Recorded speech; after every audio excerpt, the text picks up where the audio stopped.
Welcome back to A Hill with a View. My name is Moshe Hill. It's great to be back with you today, and just want to remind everyone to like, subscribe, share with a friend. That's how we get this channel growing. Really appreciate all that. Today I'd like to talk about a challenger in the Florida governor's race, James Fishback. If you don't know who that is, that makes sense. He's going to be somebody who is not going to be governor of Florida. He is not going to win the Republican primary. But while he is campaigning, he's going to do everything he can to destroy all the gains made by Ron DeSantis and every Florida Republican over the last 8 years. He is the embodiment of everything that the left creates as a caricature of what a Republican is. He's not a Republican. He's not a conservative. He is a libertarian isolationist Groyper, and he is part of this new trend of reaching out to disaffected young men, lying to them, telling them that all the problems in the world cannot be solved except if you give me power, which is basically what the left has been doing.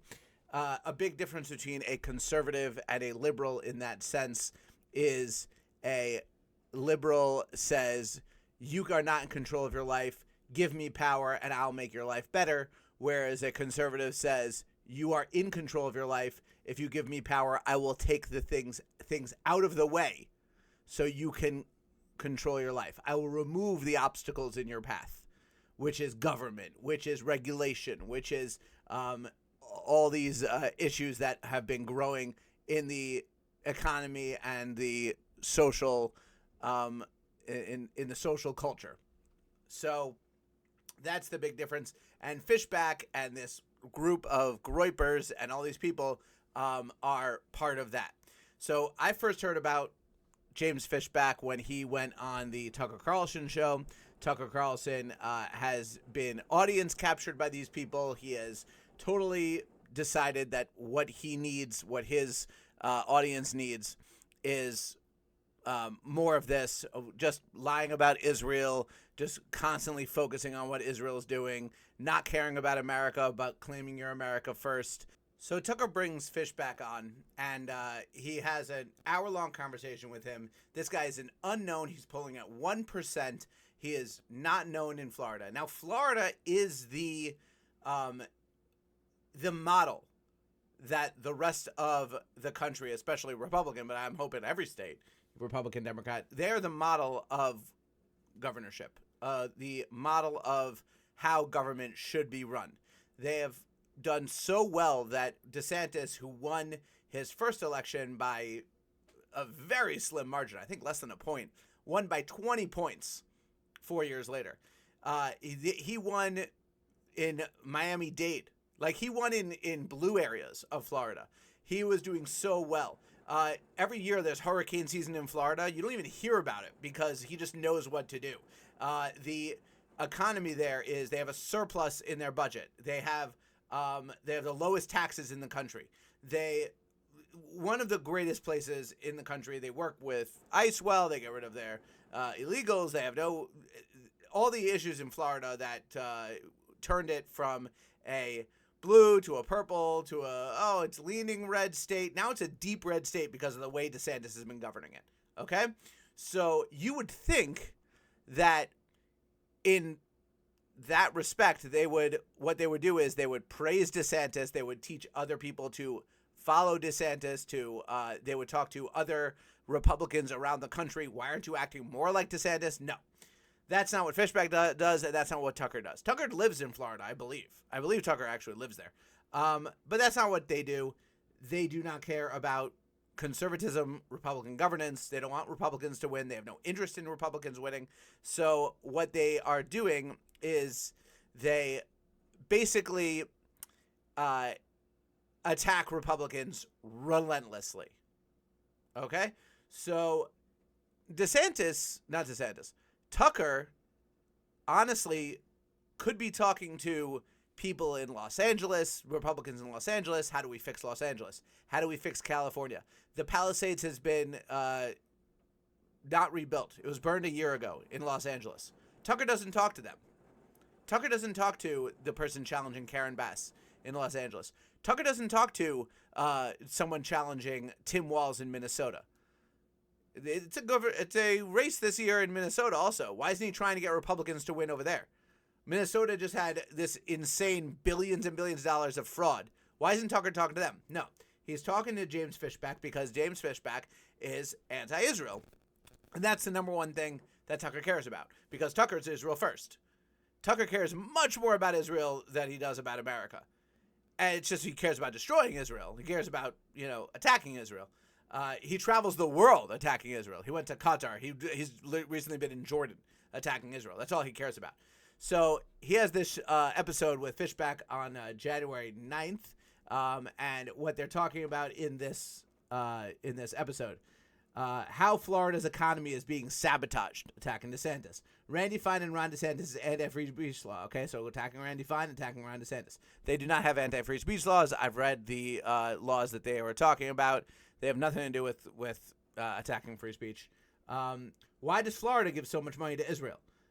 Okay, Florida invests in Israeli bonds and they get a great return from them, and also they invest in Israeli technological companies. I think Israel opened up a few hundred companies in Florida. Florida makes billions and billions of dollars off of Israel every single year, but they don't care about that.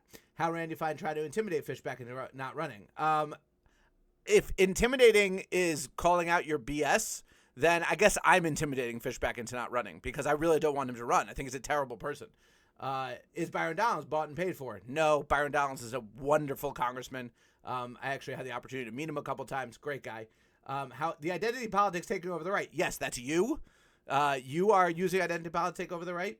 What does Ben Shapiro have so much disdain for white Christian men? This is the most insane, I think, of all of these. Ben Shapiro literally has told Christian men, white young Christian men, to go to church, to make a family, to start a family. I mean, I guess if that's disdain, then I do not know what love is. Fishback responds to attack against him. Okay. Why Fishback changed his views on Israel? Can Fishback really win? No. Jay Collins wants to live in free speech. No, he doesn't. So yeah, that's Tucker Carlson. If you want to watch this, because I'm not going to discourage anyone from watching, what, they say, but, it's a lot of BS. He is a total garbage human. James Fishback. There's rumors that he's, not even eligible to run for governor because he wasn't living in Florida it wasn't his primary residence for the last 7 years. According to Florida law, to run for governor, you have to be living in Florida, has to be your primary residence for the 7 years preceding your run. And apparently there's some allegations that it wasn't his primary residence for the 7 years preceding. So that could be an issue for Fishback. I really hope that something happens that gets him off the ballot. But if he goes on the ballot, I don't think he has a shot of winning. I talked to a friend of mine who's deep into Florida Republican politics, and he said he has no shot. And that's because he's really only reaching one key demographic, which is young, college-aged, maybe slightly older men, young white men, which is a very important demographic group for Republicans, especially after most young people are captured by the left. Many, especially young women, are captured by the left. They're voting in very high numbers. And Republicans actually need young people because that's the future of the Republican Party. So what makes me kind of nervous about Fishback and his targeting of this group is that, yes, he will lose this time, but the message doesn't just stay around for one election cycle. It does stick around for a while. It's the same issue I'm having with, the Nick Fuentes, all the Groyper stuff, all the Tucker Carlson stuff. These messages go in and they stay in for a very long time. So Fishback speaks to these young people, and he reaches out to high school age and college age, and he uses their language, and a lot of which is anti-Semitic because he is reaching out to that audience. He's very, very online. He's maybe terminally online because the internet is not a real place. The X is not reality. I think we see that time and time again. The internet for example, cares a lot about Jeffrey Epstein. I mean, the latest tranches of these documents gave it a little more mainstream coverage, but like when the internet was going crazy on Jeffrey Epstein, a few months ago, polling indicated that nobody cared. Real people do not care about a lot of stuff. Same thing is true with a lot of the stuff that people on X seem to care about. So he, though, Fishback, is obsessed with X. He trades in those circles, and he talks to young men in those circles, and young men are on X a lot. So it's very difficult to be not it's very difficult to be sanguine about Fishback because he may not have a shot this round, but he's maybe not even running for governor. He's running to basically become a podcaster and to become a big influencer in that group. And, that is something that could easily happen. So here's a clip. There's a few clips that are going around of Fishback talking to these young men and using, the Jew-hating language that they tend to use fairly frequently. My view is our high school cafeterias should be run by great local businesses, small business restaurants that have local labor, that use Florida cattle, Florida produce, Florida fruit, and yes, Florida orange juice. They should take over our cafeterias. What's with the Pop-Tarts in the Broward County Public Schools in the cafeterias? I'm not saying that the test scores are a result of the Pop-Tarts, but if you wanted kids to fail, if you wanted to set up our kids for failure, you would feed them the absolute goy slop in our cafeterias.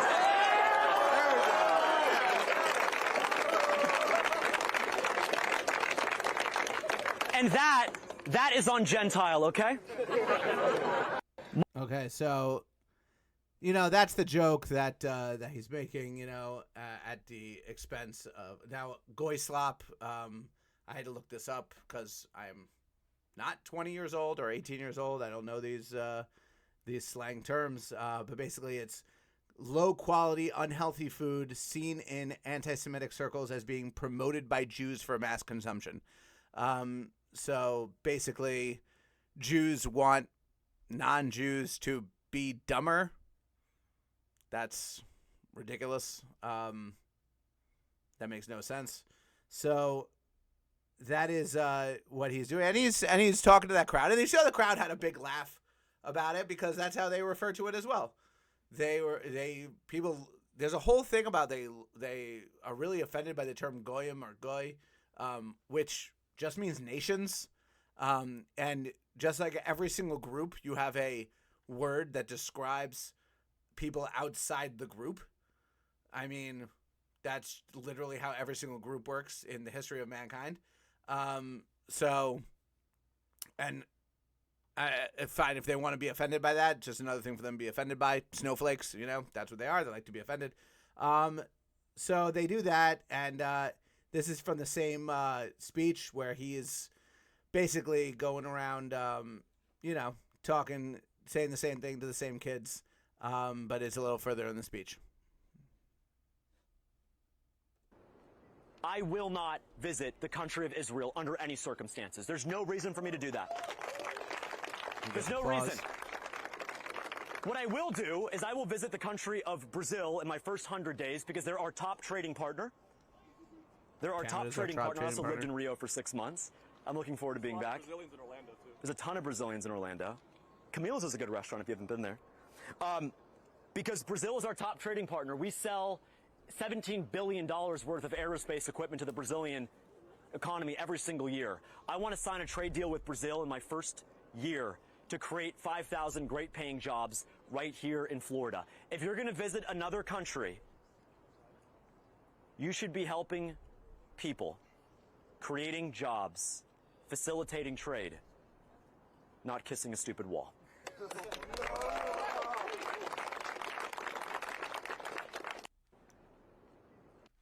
So, not kissing a stupid wall.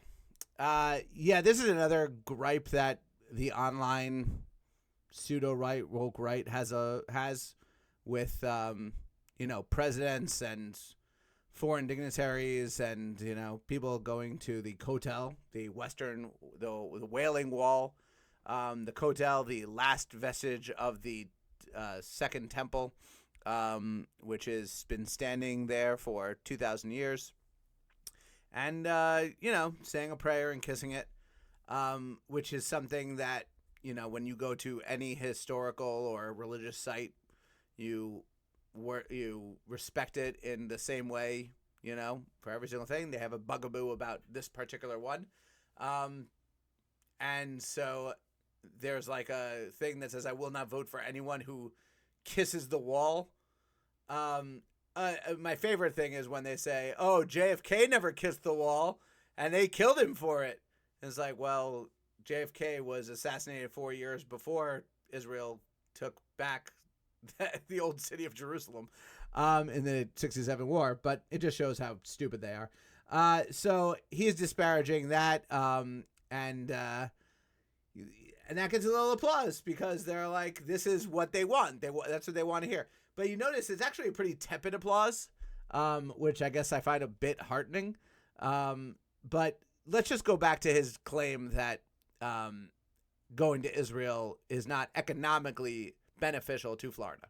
So the great thing for people like me who like to call people like James Fishback liars and idiots and grifters is that we have a wealth of information. We're in an information age over here, and we actually know what the benefit is of Ron DeSantis dealing with Israel, and it wasn't just to kiss the Kotel. It wasn't just to kiss a wall. He actually went several times, once in May 2019 during a historic business development mission to Israel. I actually just I looked this up. I mean, it's not hard to find this information. And a historic business development mission to Israel, the largest Florida trade delegation to the country. DeSantis participated in signing over 20 memorandums of understanding, including an extension of the Florida-Israel Innovation Partnership, an MOU between Space Florida and Israel Space Agency for collaboration in space exploration, research, and STEM, university partnerships, MOU with Minister of Tourism to boost bilateral travel and tourism. These were aimed at fostering economic ties, investment, and high-tech collaboration. In April 2023, during another visit to Israel, DeSantis joined in signing a joint declaration between the state of Florida, the Israel Innovation Authority, and the Israel-America Chamber of Commerce. This promoted greater cooperation, strategic partnerships, trade, investment, and emphasis on healthcare. Okay, so he went there. How did this help Florida? So let's find out. Bilateral merchandise trade between Florida and Israel reached $806 million in 2024, up 5.6% from the previous year, and a staggering 308% increase over the past 10 years. Florida exports to Israel, $135 million. Imports from Israel, $670 million. Medical devices, pharmaceuticals, microchips. Israel is now Florida's third largest trading partner in the Middle East. Since 1996, Florida exports to Israel, total nearly $7 billion, with manufacturing goods alone exceeding $592 million in 2024. This growth supports Florida's role as a trade gateway, boosting port, airport activity, and logistics jobs. Job creation from Israeli companies. As of 2024, 429 Israeli-founded companies operate in Florida. Direct jobs, 8,193. Total jobs, including supply chain and employee spending, 26,510. So James Fishback says he's going to go to Brazil and get 5,000 jobs from Brazil. So he's going to decimate the trade with Israel and go to Brazil and get 5,000 jobs from Brazil, where Israel got Florida 26,000 jobs. 5 times more than what Fishback is promising to get from Brazil. He's never going to get those kind of deals because he only appeals to children, people who don't know what's going on in the world. He'll never be able to negotiate anything. He's 31 years old. He doesn't know what he's doing. So he's not going to be able to negotiate deals with Brazil, let alone any better deals with any other country. Average salary of these firms is 12. Oh, of the jobs. These firms have 12% higher than Florida's statewide average, and it's 72,400 in Miami-Dade, 18% above county average, up to 51% higher in Orange County. Two Israeli unicorns, which is otherwise known as billion-dollar companies, are headquartered here, Flow and Momentous Surgical. Concentration, 2/3 of jobs are in Miami-Dade County, making it the hub of Florida-Israel business. By the way, that answers why another complaint that they have is, why is the mayor of Miami going to Israel? Because they have jobs there. They have bilateral agreements. They make money for the county and the city and the state.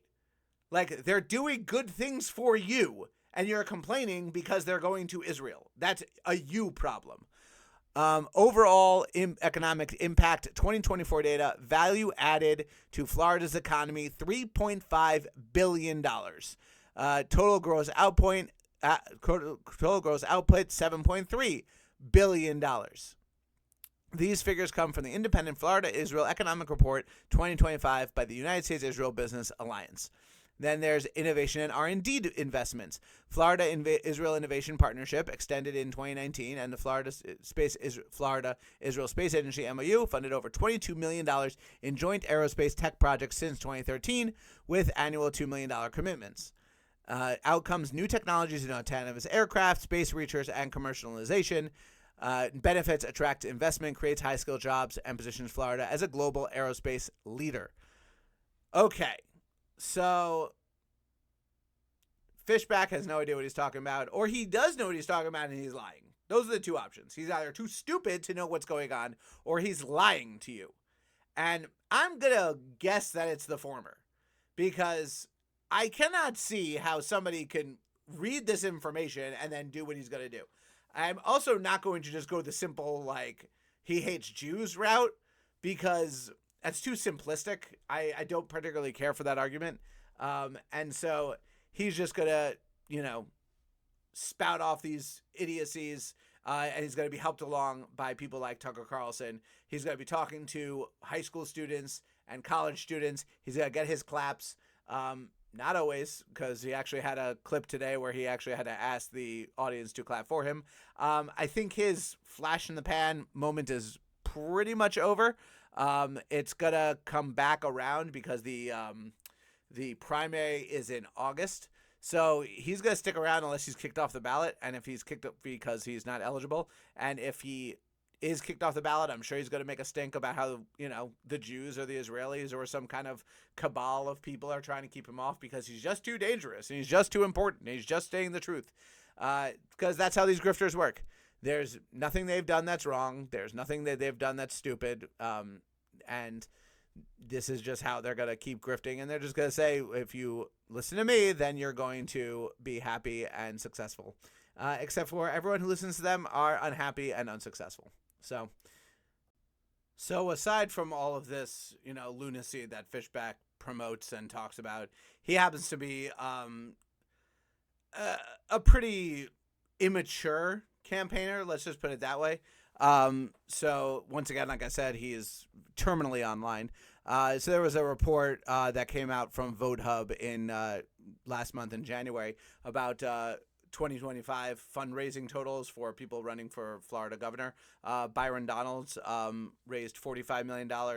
Paul Renner, another Republican, raised $5.5 million. It says that James Fishback raised $950. Fishback claims that he raised much more than $950, and this report is wrong. So these reports are actually publicly available because you have to put out fundraising to the state. These are things you have to basically file as a candidate legally. So whatever's on the report is what the Vote Hub or whoever is reporting on this is just putting out there. They're basically compiling all these publicly available reports for dissemination to the public on X. And what he reported for his 2025 goals was $950. So, and he literally said that he's spent for more than $950 ordering 3,000 yard signs. So basically he's admitting to lying on campaign finance forms because he's claiming that he spent more money than he raised. And so either he is going into his own pocket and going into debt really early on, or he raised more money and didn't report it. So I'm sure someone's going to want to check into that. And I'm sure he's probably dealing with that. That's like, this is a accounting thing. And he's claiming they're lying to attack him.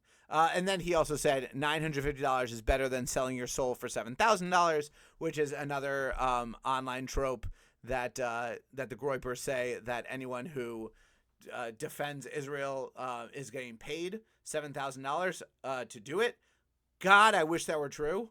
Oh my God, that would be amazing. I defend Israel for free, and I probably defend Israel. It probably costs me money because I actually travel to defend Israel.